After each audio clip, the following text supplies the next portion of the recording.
everyone! Before we dive into this wild, heart-wrenching story, I've got a quick favor. Hit that subscribe button if you haven't already. It means the world to me, and trust me, you won't want to miss what's coming next. Now, buckle up because this one's a ride. I'd lived 32 years thinking I knew exactly who I was.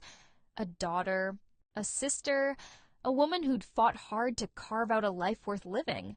That crisp October morning in 2025, as I sipped coffee in my cozy Seattle apartment, the rain tapping a gentle rhythm against the window, I never imagined a single phone call could rip the foundation of my identity right out from under me.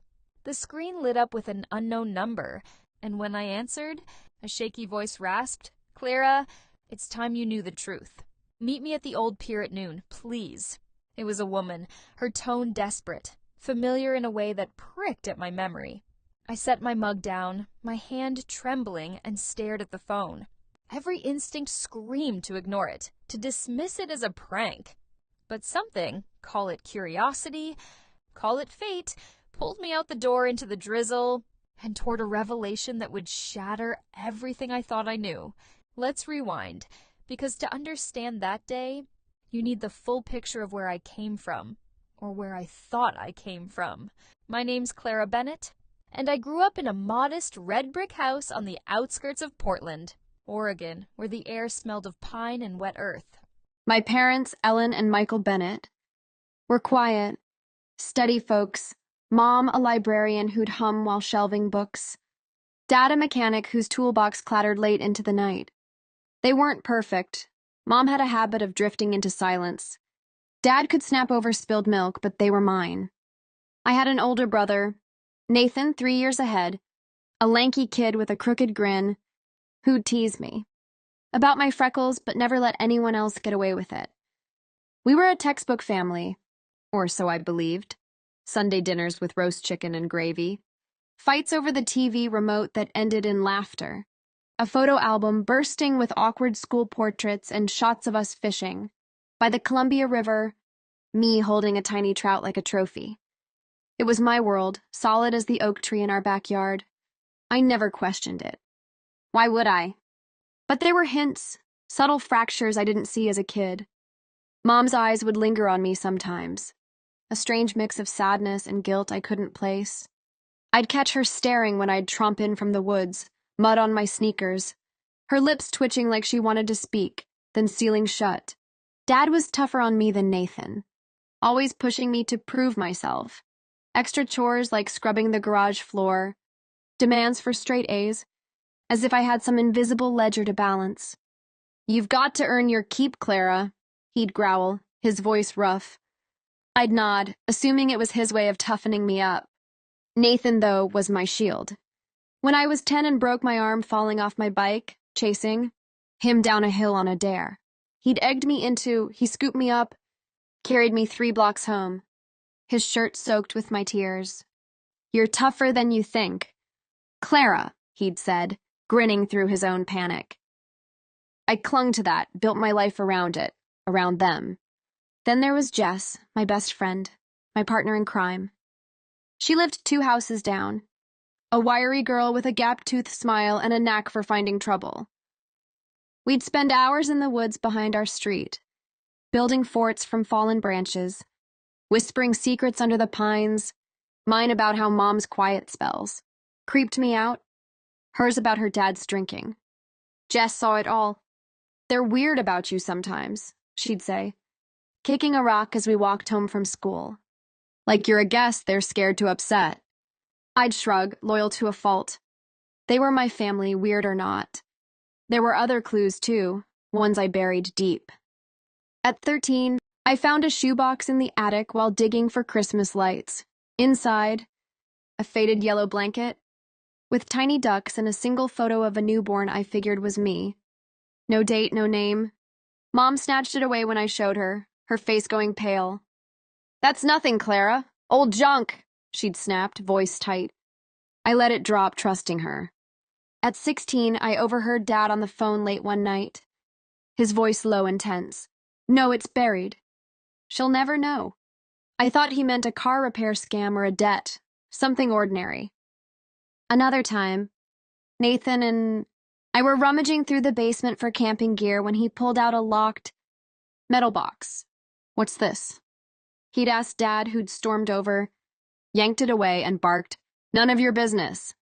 We'd exchanged looks but didn't push. Looking back, those were breadcrumbs I didn't chase.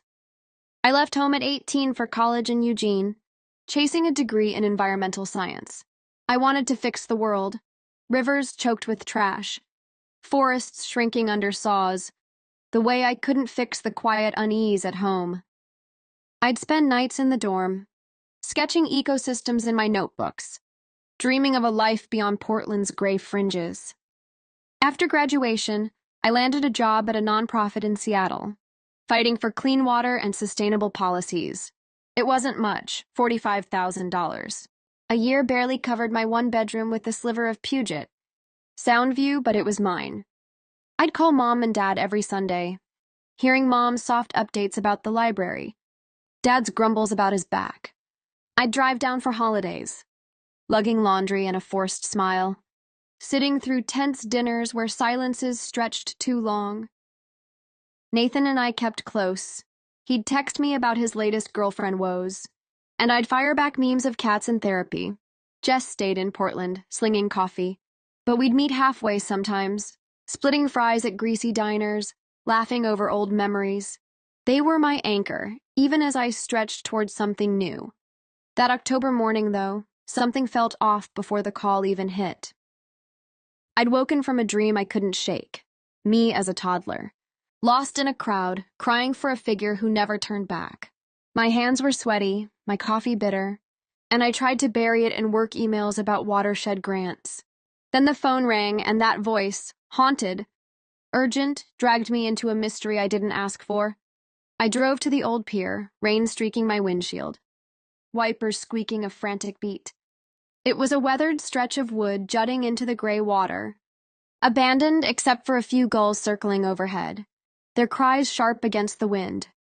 A woman stood at the end, her back to me, a navy coat pulled tight against the drizzle. I parked, my boots crunching gravel, and approached, my heart pounding like a drum. "Hello?" I called, my voice thin and shaky. She turned and my breath caught. She was maybe 50, her face lined but striking, high cheekbones, dark eyes that cut through me like glass. "Clara," she said, stepping closer, her voice trembling but steady.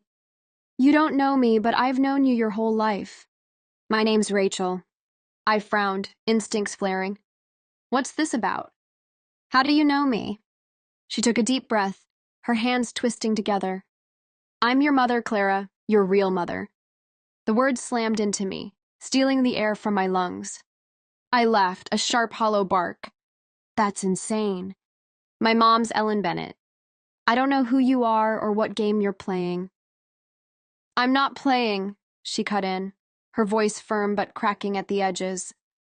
32 years ago, I gave birth to you in a hospital in Tacoma. 3 days later, you were gone, taken. I've spent every day since trying to find you." I staggered back, the pier swaying, or maybe it was my world tilting off its axis. "You're lying," I spat. "I have parents. I have a family. This is some kind of scam."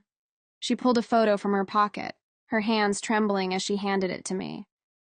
It was old, creased, a young woman, maybe 20, holding a newborn in a yellow blanket with tiny ducks. The woman looked like her, like Rachel. And the baby, those wide eyes, that tiny nose, it could have been me. My mind flashed to that attic shoebox, the blanket I'd found. "That's us," she said softly. "October 17th, 1993. I named you Emily." I stared, fingers numb, the connection sparking. This doesn't prove anything. Anyone can fake a picture. "I have more," she said, pulling a folder from her bag. Hospital records. A birth certificate with Emily Rachel Lawson in faded ink. A police report about a missing infant.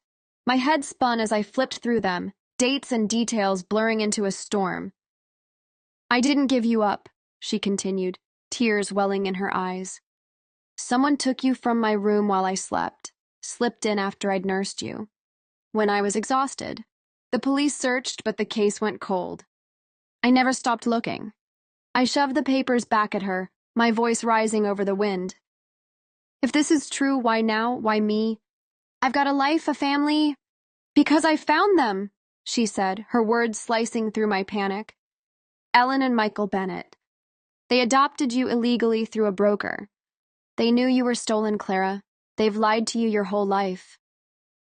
My knees buckled, and I gripped the pier's railing, the damp wood splintering under my nails. No, I whispered, my breath fogging in the cold. They wouldn't. They love me. Do they? Rachel's voice softened, but her eyes were steel. Call them. Ask about October 1993, see what they say. I fumbled for my phone, hands shaking as I dialed Mom, Ellen. It rang twice before her warm voice answered. Clara, honey? What's up? I swallowed, throat dry as sand. Mom, I need to ask something. Where was I born? When did you get me? A pause, too long, a crack in her usual calm. What's this about, sweetie? You were born in Portland, October 93. You know that. Which hospital? I pressed, my voice trembling like a leaf. What day? Another pause, heavier this time. Why are you asking this now? It was so long ago. Just tell me, I snapped, my patience fraying. She sighed, hesitant, her voice dipping. St. Vincent's, October 20th. We brought you home a few days later. My heart sank, a stone dropping into a void. Rachel's papers said Tacoma, October 17th.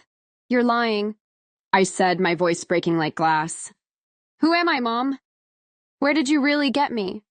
Clara, what's going on? Her tone sharpened, defensive, a wall going up. You're our daughter.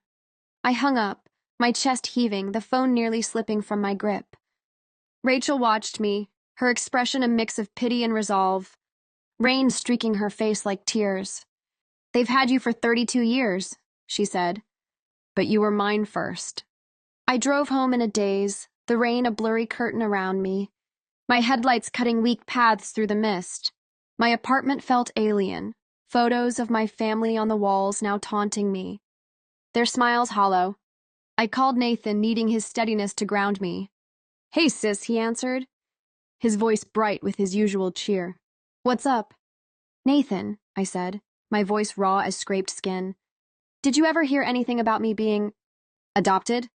A beat of silence, a hitch in his breath. What? No, you're my sister. Born and raised? Why? Someone just told me Mom and Dad took me, stole me as a baby.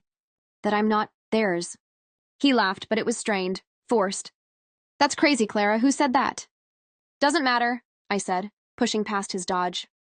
Just tell me, did they ever act weird about me? Anything? He hesitated, then sighed, the sound heavy through the line. Look, when we were kids, I overheard them arguing once, maybe 12 or 13. Dad said something about the papers not being right, and Mom shushed him fast, like she was scared. I thought it was about the house or taxes or something dumb. But you're my sister, okay? Blood or not. I hung up, my head spinning. His words, blood or not, echoing like a gong, hollowing me out. I sank onto my couch, the springs creaking under me, and stared at the ceiling. The dream from that morning replaying, lost, crying, alone. Was that a memory? A warning? I spent that night poring over Rachel's documents. My kitchen table a mess of papers and coffee stains. I cross-checked online, Tacoma General Hospital's records. A grainy news clipping from '93 about a missing baby, all matching her story down to the date. By dawn, my eyes burned. But I couldn't deny it. Ellen and Michael weren't my parents. They'd bought me, raised me on a lie stitched so tight I'd never seen the seams. I confronted them 2 days later, driving to Portland unannounced. The 6-hour trip a blur of rain and rage. Mom opened the door, her smile faltering when she saw my face. Pale. Eyes red from crying and not sleeping. Clara, what's wrong? Dad appeared behind her, his jaw tightening, a wrench still in his hand from the garage. You look upset, kiddo. I held up Rachel's photo, my hand steady despite the tremor in my chest. Who's this? Why does she have a picture of me as a newborn, a week before you say I was born? Mom's face drained of color, her hand clutching the door frame like it was the only thing holding her up. Dad stepped forward, voice low and rough. Where'd you get that? From my real mother, I said. my voice shaking but firm. Rachel Lawson. She says you stole me. Mom gasped, a choked sound, her eyes darting to Dad. That's not true. Don't lie! I shouted, my voice cracking the quiet of the street. I've seen the records. Tacoma, October 17th. You told me Portland. October 20th. Explain that. Dad's shoulders slumped, his eyes dropping to the porch boards, the wrench clattering to the ground. We didn't steal you, Clara. We paid someone. A woman said she had a baby she couldn't keep. We were desperate, couldn't have more kids after Nathan. We didn't ask questions. You bought me? My voice broke, a sob clawing up my throat. You knew I was taken? No! Mom cried, stepping toward me, hands outstretched. We didn't know she was stolen, not at first. We'd tried for years after Nathan. Doctor said it wouldn't happen again. Then this man showed up, said he could help. By the time we suspected, we couldn't let you go. You were ours, Clara, our little girl. I laughed, a bitter, jagged sound that hurt coming out. Yours, you built my life on a lie. Did Nathan know? No, Dad said quickly, his voice firm for the first time. We never told him. He's your brother, Clara, always will be. I turned away, tears burning tracks down my cheeks, the rain soaking my jacket. You're not my family. Not anymore. I drove back, their pleas fading into the hum of the highway, my hands white-knuckled on the wheel. Rachel called the next day, her voice tentative through the static. Did you talk to them? Yeah, I said, numb, the word flat. They admitted it. Bought me like a piece of furniture. I'm so sorry, she said, her voice thick with emotion. I want to know you. Clara, I've missed 32 years, every milestone, every laugh. But I won't push. I didn't answer. I couldn't. My life, my name, my memories was a house of cards, tumbling down in slow, cruel motion, each piece a lie I'd held dear. Months passed and I wrestled with it, a storm raging inside me. I met Rachel again, this time at a cafe near Tacoma, the halfway point between us. She brought more photos, me as an infant in her arms, her smiling through exhaustion, a tiny knit cap on my head she'd made herself. She told me about my birth father, James, a soldier who died in Iraq before I was born, how she'd planned to raise me alone in a little apartment. She'd painted yellow for me.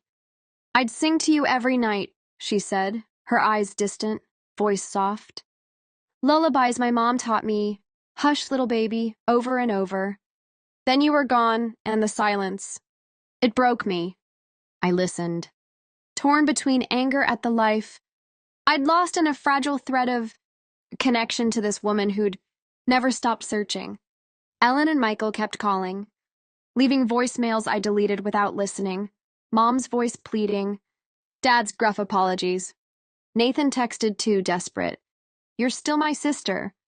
Clara, please don't shut me out. I didn't reply. I couldn't face them yet. The twist came 6 months later. As I clawed my way through therapy, trying to stitch myself back together, Rachel dropped a bombshell over coffee, her hands fidgeting with her mug. There's more, she said, her voice low, nervous. The broker who sold you, he's still out there. I've been working with a PI for years. We think he took other kids too, dozens, maybe more. My blood ran cold, a chill creeping up my spine. What? He's in Spokane now, she said, her eyes locking on mine. The PI tracked him down, runs a shady adoption agency still active. If you're willing, we could turn him in, stop him before he ruins more lives. I stared at her, the weight of it crashing down. My pain wasn't just mine. It was a thread in a tapestry of stolen childhoods. Let's do it, I said, my voice steady for the first time in months, a fire flickering awake inside me. We worked with the PI, a grizzled guy named Tom who'd seen too much but cared too hard. We handed over evidence, Rachel's records, testimonies from her old neighbors who'd seen a strange man lurking near the hospital, a paper trail of illegal adoption stretching back decades. The police moved fast, arresting him, a gray-haired man named Gerald Holt, his smug face plastered across the news. The story broke wide, dozens of families, dozens of stolen lives, a network of lies unraveling in real time. I testified in court, my voice shaking but firm, recounting that peer meeting, the photo, the blanket, every piece that tied me to Rachel. Holt stared me down, unrepentant, but the judge sentenced him to 20 years. Rachel sat beside me, her hand squeezing mine, a silent anchor in the chaos. A year later, I'd moved to Tacoma, closer to Rachel, farther from the past I'd left in ashes. I kept my job, fighting for the environment with a new ferocity, but I'd changed my name legally to Clara Lawson, a quiet reclaiming of something stolen. I met Ellen and Michael once more, at a neutral diner halfway between us. They sat across from me, older than I remembered, their faces etched with regret. Mom's hands shook as she spoke. "We're so sorry, Clara. We thought we were giving you a better life." Dad nodded, his voice rough. "We were wrong. We should have told you." I listened, my heart a tangle of grief and fury. But I couldn't forgive, not yet. "I need time," I said, sliding out of the booth, leaving them with their coffee cooling untouched. Nathan and I started talking again. Slow and tentative, phone calls about nothing, then everything, rebuilding something new on shaky ground. Rachel and I grew closer, not fully mother and daughter, but something real, forged in shared loss. She gave me a locket with my baby photo inside. Her handwriting on the back, "Emily, my light." I wear it now, a piece of who I was, who I'm becoming, a bridge between past and present. But the story didn't end there. A year into my Tacoma life, Jess called, her voice crackling with urgency. "Clara, I found something. You need to come down." I drove to Portland, meeting her at her tiny apartment above the coffee shop. She handed me a box, rusted, locked, the same one Nathan and I had found in the basement as kids. "I broke into your old house," she admitted, grinning sheepishly. "It's empty now, up for sale." This was still there. We pried it open with a screwdriver, my pulse racing. Inside, adoption papers, fake birth certificates, a receipt for $5,000, dated October 18th, 1993, signed by Gerald Holt. There was a note, too. In Dad's jagged scrawl, "She's ours now. No going back." I sank to the floor, Jess's arm around me, the final piece clicking into place. They'd known, maybe not the full truth at first, but enough to bury it. I took the box to Rachel, and we cried together, her fingers tracing the papers. "This is proof," she said, voice fierce. "For you, for me, for all of them." We handed it to the PI who used it to reopen cases, finding more families, more stolen kids. One was a woman named Sarah, taken a year after me. We met her in Spokane, tall, quiet, her eyes mirroring mine. She'd confronted her parents too, found the same lies. We talked for hours, sharing our stories, a sisterhood born from stolen roots. 2 years on, I'm still Clara Lawson, still fighting for clean rivers, for truth, for myself. Ellen and Michael faded from my life, their calls unanswered, though Nathan and I hold a fragile thread. Rachel's my constant now, not a replacement, but a reclaiming. Jess stays close too, my rock when the waves crash hard. So that's my story, a life unmoored. A lie exposed, a fight for truth that set me free and linked me to others like me. What would you have done? Confronted them? Walked away? Dug deeper? Let me know in the comments. I'm dying to hear your thoughts. And hey, if this hit you hard, do me a favor, subscribe if you haven't yet. There's more where this came from, raw. Real tales of family, secrets, and survival. I'll see you in the next one.